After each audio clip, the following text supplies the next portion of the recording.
потому что эта тема работает. Сантиметров 40 трубы торчит над снегом.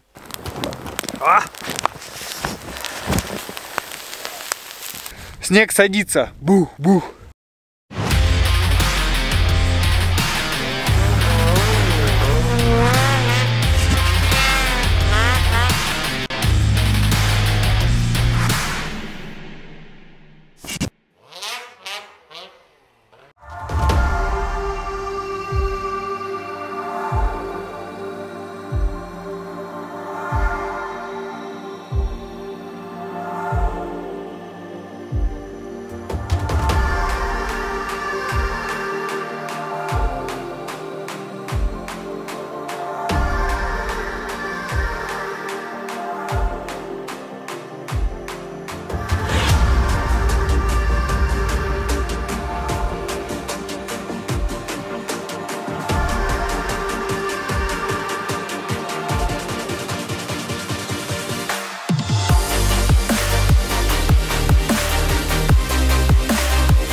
По прогнозу сегодня ночью должно было быть 24, но реально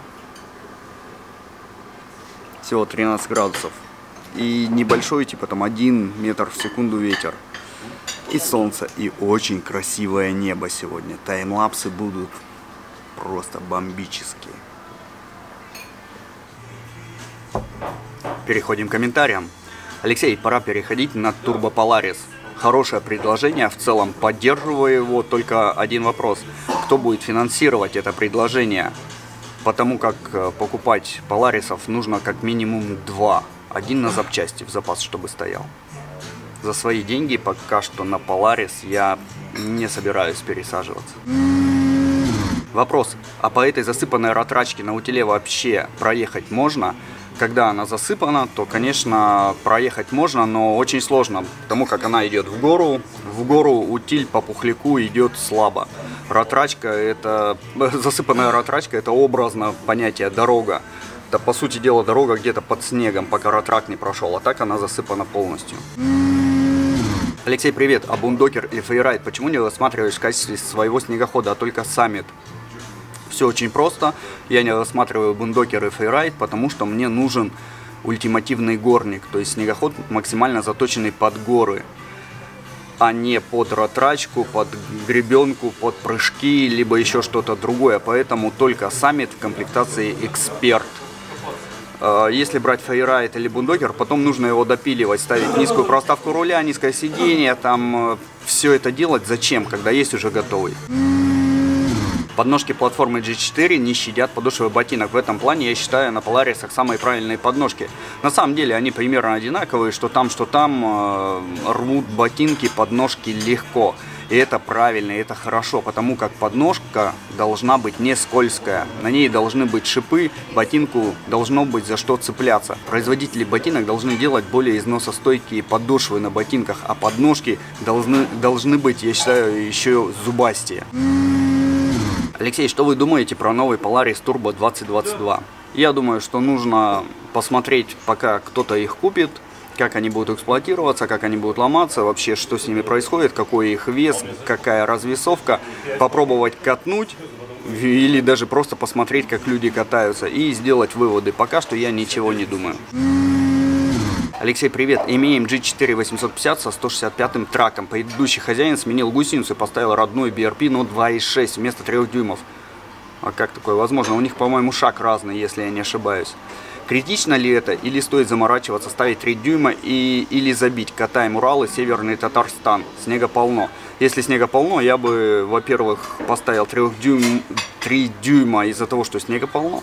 А во-вторых, я сильно не люблю, когда снегоход не соответствует своим стандартным заводским характеристикам. То есть реально его взяли и ухудшили характеристики.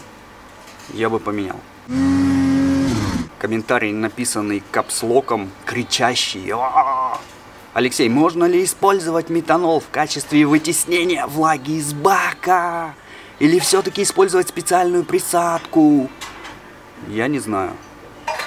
Метанол никогда не использовал специальную присадку, либо чистый спирт.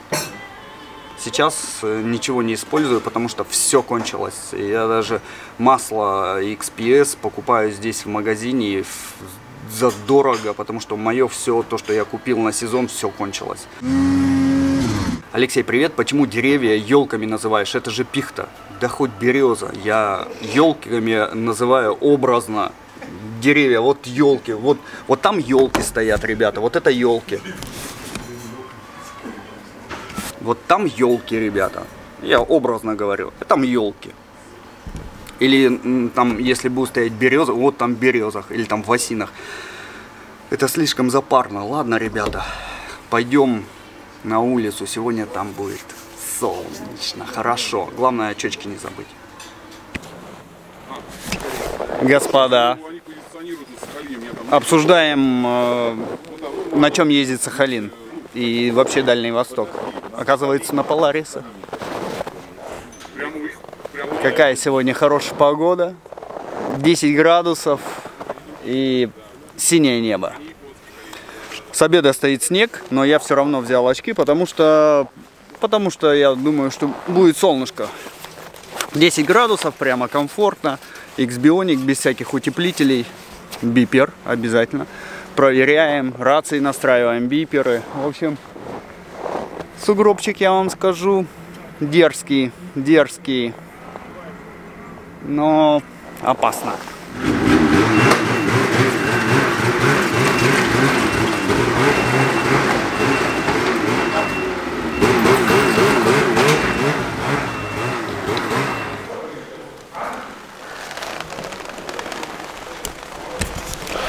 Это к вопросу о том, какую гусеницу поставил воевода. Оригинал. Made in USA. И посмотрите, видите?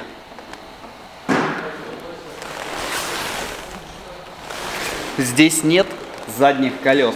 А знаете почему? Потому что здесь скоро появятся 10-дюймовые ролики. Пока что их здесь нет, поэтому ничего ребята ставить не стали. И он просто стоит с новой гусеницей и без колес. Как только придут колеса сюда, такие здоровенные, как у меня, будут стоять.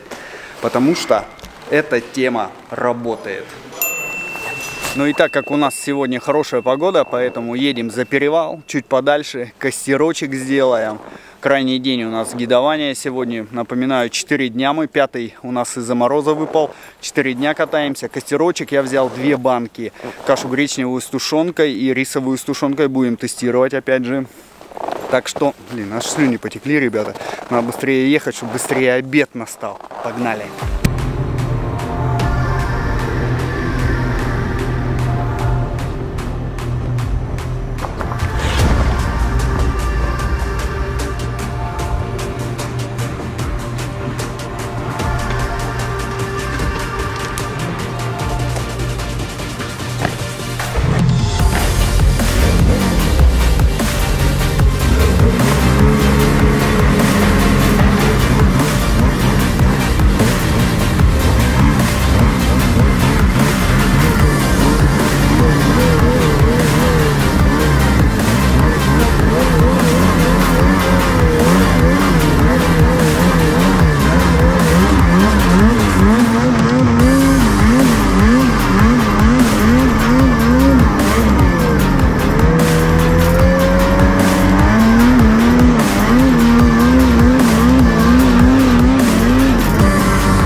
Господа, это цирк, это наши учебные горки.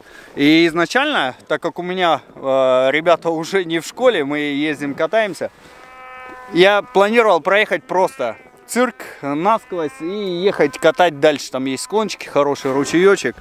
Но, когда мы приехали сюда, ни одного следа здесь не было. И снега, ну это сейчас уже утоптали, конечно. Едешь, когда летит все через верх. Поэтому приняли решение сейчас покататься здесь. Там вот уже эту горку испилили. Ребята запускают дрон. Ну, в принципе, можешь попробовать взлететь. Первая попытка неудачная была, но... В общем, сейчас покатаемся. Дрон здесь запускаем, чтобы не было препятствий, потому что деревья, между деревьев он, конечно, летает, но лучше не надо. Все, поехали.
Совсем немножко времени прошло, небольшой ветерочек появился, и посмотрите, как тучи, я не знаю, видно или нет, солнце светит очень сильно, слепит аж, тучи низкие, и они очень быстро идут, хотя такой ветерочек небольшой, но видно, даже, я думаю, без таймлапса видно, что тучи идут быстро.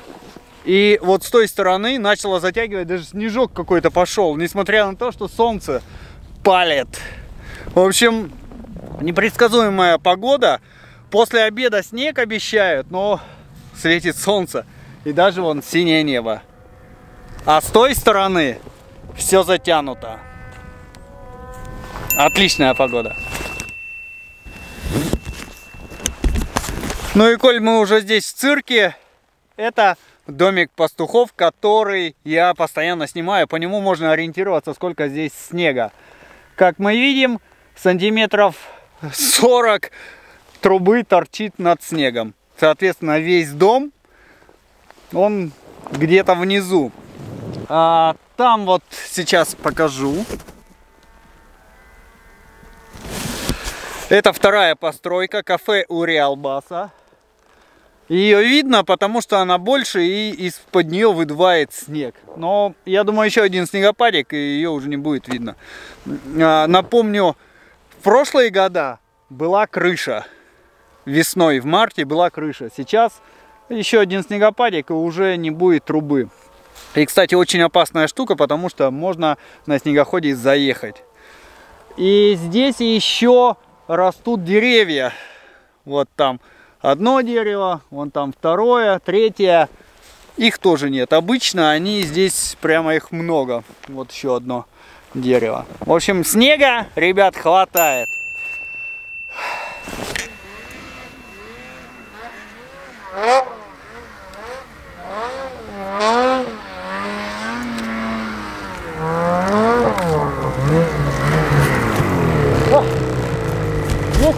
Да, отлично. Ребятки, мы на обеде. Сейчас будет костерок. Будем разжигать костерок, чтобы разогреть кашу.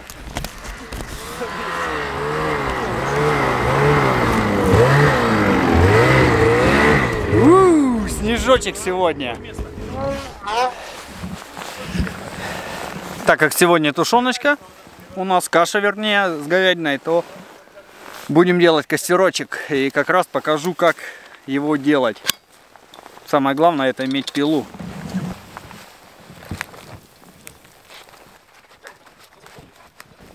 Это сушина, мертвое дерево. Обтаптываем, чтобы пониже, чтобы пень не торчал. И отпиливаем. Первым снегопадом его засыпят, не будет видно. Оп, одна есть. Но это тонкая. В общем, здесь больших сушин нет, только вот такие вот небольшие осины, или что это, береза, я не знаю. Но уж явно не пихта. Сначала ставятся вот такие распорки, на них поленьями выкладывается сам костер и поджигается. Напилил немножко, сейчас будем делать.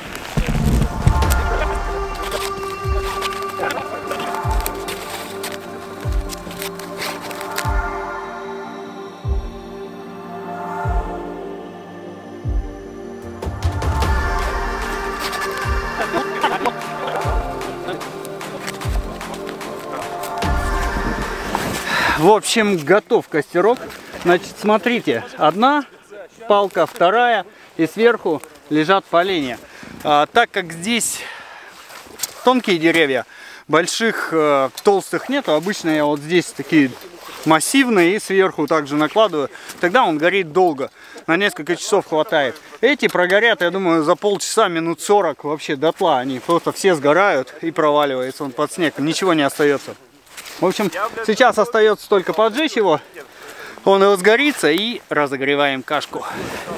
И, кстати, вот такой тип костра, я, к сожалению, не помню, как он называется, но я его очень часто в прошлом году делал, даже пару выпусков записывал.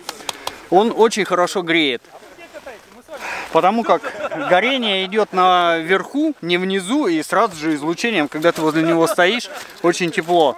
Можно разогреть, там, просушить перчатки, маску, шлем, если вот он замерз. Сейчас у нас тепло, мы чисто так еду разогреть. Но, в принципе, можно его соорудить, чтобы там отогреться, когда замерзли, катаетесь, замерзли, нужно погреться, восстановить силы. В общем, зажигаем.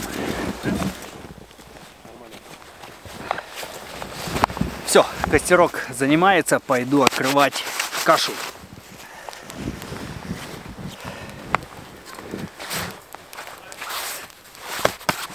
Термосок Боббер, все как положено.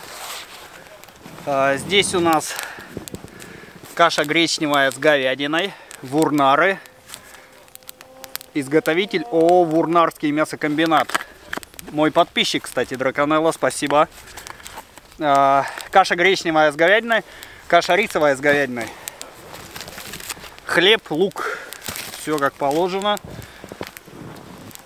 Ножик Bear Grylls. Все им делаем. И открываем. Одна есть. Ну, сейчас не особо выглядит это аппетитно. Но скоро будет аппетитно. Сейчас пока расходится костерок, подготовлю все и буду ставить. В принципе, уже можно. Ну и, соответственно, рисовая каша. Разогреваем. Солнышко вышло, красота.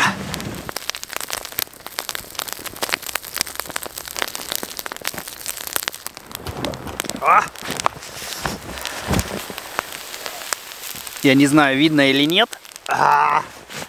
Такая протомленная. Ой, как хорошо протомилась.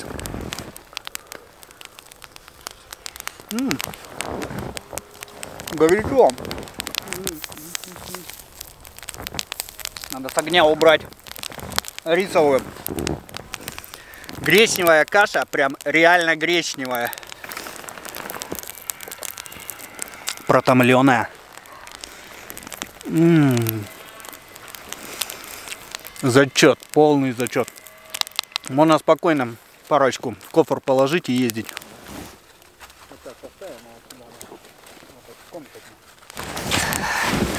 Но рисовая у нас такая прямо очень протомленная.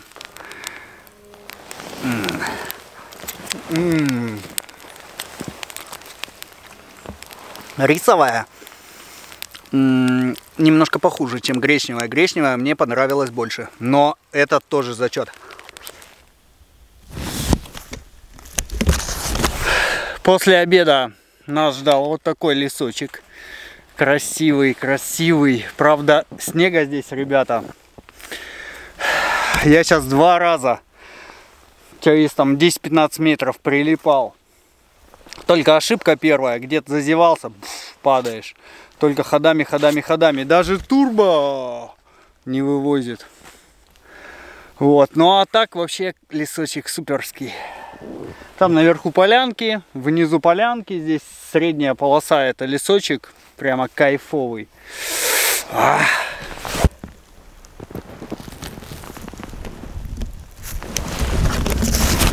Господа, вечереет. И вот знаете, какой эффект сегодня? Видимо, из-за того, что вот было потепление. Посмотрите, какой вид, а. Было потепление, когда ты идешь по снегу, снег садится. Бух-бух. Я не знаю, сейчас будет слышно это или нет. Попробую.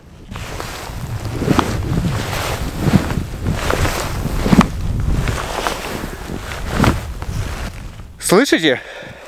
Когда встаешь так на снег и такой бу-бух. Это вот как раз снег садится под небольшим воздействием. Сейчас снег идет здесь, вы видите, хоть и синее небо, но снежочек идет. И чем больше его скапливается, тем выше вероятность того, что будет садиться склон. А если... О, там тоже кто-то пилит. А если склон садится, значит он может и сойти. Так что... Ну, снега много, лавинная обстановка сложная, поэтому нужно быть аккуратнее. О! Бундокер приехал. Ладно, ребята, на сегодня, я думаю, закончим. Сегодня пораньше домой. Сейчас 6 час всего. Вчера где-то около 7 вернулись. Сегодня я хочу к 6 хотя бы попасть на базу. Потому что... О, осторожнее! Здесь надув, я с наддува кувыркнулся. О, бундокер. Ладно, ребятки, ставьте палец вверх, подписывайтесь. А мы с Владом прощаемся. Влад, мы прощаемся с подписчиками до завтра. Всем пока.